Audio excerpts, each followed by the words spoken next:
જ્યારે લગ્ન થાય ને ત્યારે કન્યા પક્ષ અને વર પક્ષ એ બંનેને ઓળખતા હોય ને એવો ત્રીજો વ્યક્તિ હોય ને ત્યારે બંનેની મુલાકાત કરાવે છે કે જે બંને ઘરને ઓળખતો હોય. એવું સેમ ટુ સેમ આ દાખલામાં છે. અહીંયા આપણે લગ્નની વાતો કરવા નથી ભેગા છે. અહીંયા મને શું કીધું, A/B બરાબર 7/9 છે, B/C બરાબર 11/19 છે, અને મને પૂછ્યું A/C.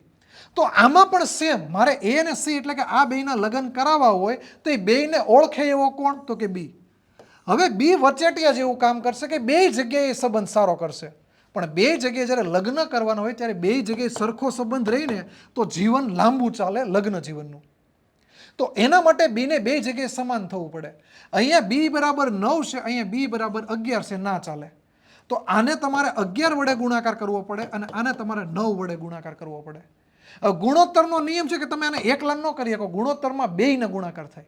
તો અહીંયા A બરાબર કેટલા થશે, 77. B બરાબર કેટલા થશે, 99.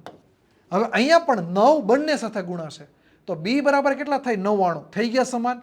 હવે 19 × 9 = 171. તમને પૂછ્યું ખાલી A અને C, તો 77 અને 171 આવે એવો ઓપ્શન B છે. આમાં તમને ત્રણે પૂછેલું છે. તો આનો જવાબ તમે મને ઓનલાઈન કોમેન્ટમાં આપો, અને ગણિતમાં નવું જાણવા શીખવા માટે અમને એટલે કે વેબ સંકુલને મોટા પડે ફોલો કરો.